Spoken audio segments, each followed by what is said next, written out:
Buongiorno a tutti, sono Diego Bellone, volontario di Legambiente e oggi siamo nella città di Vicenza per effettuare il campionamento delle PM10. Abbiamo già i primi valori che, data l'aria ferma, si assestano intorno ai 70 microgrammi su metro cubo.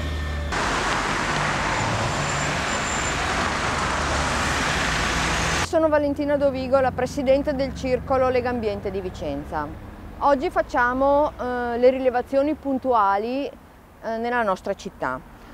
Vicenza è da tempo, da 10 anni, una delle città più inquinate d'Italia. Dico 10 anni perché sono 10 anni che qui vengono misurate le polveri sottili. Siamo effettivamente a monitorare quello che succede a Vicenza, quello che respirano i cittadini durante il giorno, facendo le loro attività quotidiane, appunto andando a portare i ragazzini a scuola, andando a lavorare e muovendosi.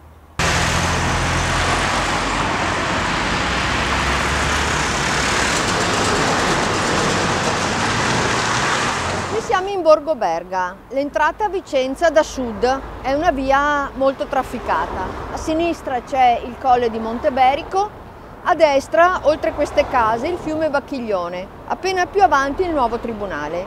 Noi abbiamo scelto questa zona perché da quando verrà trasferito il tribunale saranno spostati qui enormi flussi di traffico. Quindi vogliamo monitorare adesso la situazione. Inoltre qui non si sa bene come si muoverà la linea ad alta velocità, dove passerà. È prevista anche una nuova strada, una nuova bretella, per cui è una zona che diventerà senz'altro una zona molto calda per la viabilità cittadina.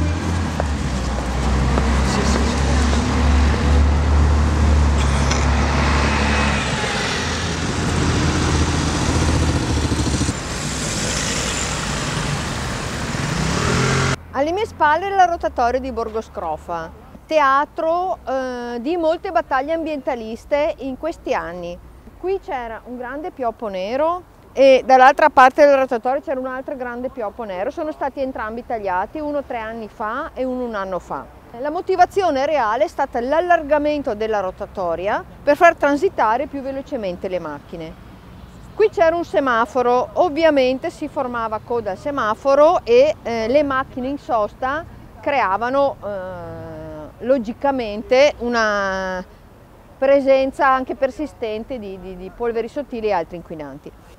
Ora in questo tratto di strada di fronte alla scuola le auto transitano più veloce, il traffico si spalma e quello che è l'inquinamento generale della città o l'inquinamento generale del quartiere non cambia assolutamente. Una prova è la giornata di adesso stiamo rilevando sui 70 e qualcosa di PM10, non è fluidificando il traffico che l'inquinamento in qualche modo si abbassa. La segretaria della sessione della Cruz, che ha una giunta straordinaria. Può essere utile. Avanti. Sì, via Calvi, tu e via Falè. Vedi anche te. Alla fine non ho tolto il traffico. In 3 anni abbiamo quasi raddoppiato il numero di piste ciclabili presenti in città, passando da circa 12 km a quasi 22 km, in un periodo ovviamente di grande difficoltà per le casse di ogni ente locale. Esempi come questi sono stati possibili anche grazie al contributo della Regione. Abbiamo deciso di spendere soldi proprio in interventi come questi, anche se abbiamo fatto un po' di fatica a farli comprendere dalla cittadinanza, ma gli effetti sono immediati. Credo che sia soprattutto il messaggio che stiamo dando ai bambini che usufruiscono di questo spazio che è ciclabile, pedonale, soprattutto con le auto in secondo piano, per permettere a loro in futuro di capire che questo è il modo migliore per vivere una città e non quello dell'auto. Ciao Martina!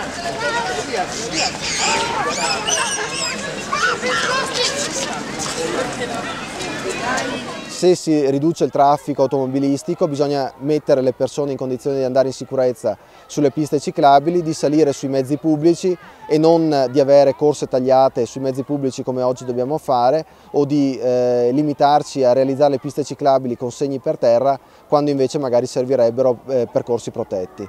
Poi un danno collettivo perché la parte dell'inquinamento è alto. Certo di un danno collettivo, la piccola dei soldi.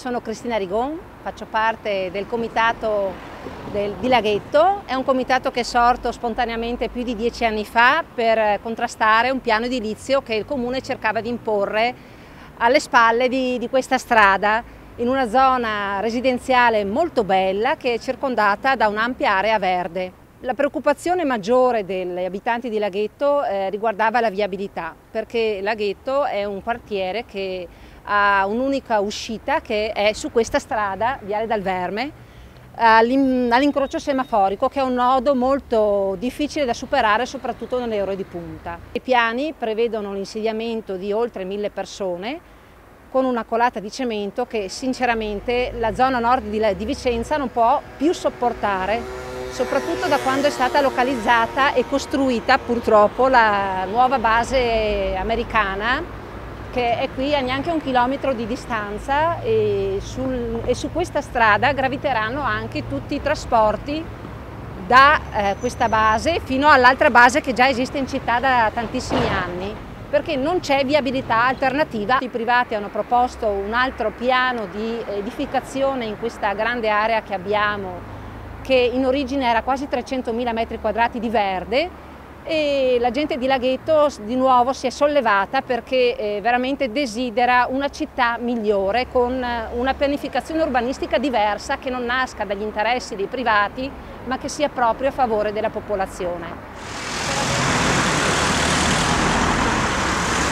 Fino ad ora in tutta la campagna di rilevamento la città di Vicenza è stata tra quelle che hanno dato i peggiori risultati per quel che riguarda la qualità dell'aria. Il tempo si è mantenuto grossomodo stabile, con un lieve venticello che nell'ultima parte della mattinata ha spazzato lievemente l'aria, dando valori di concentrazione di PM10 lievemente più bassi.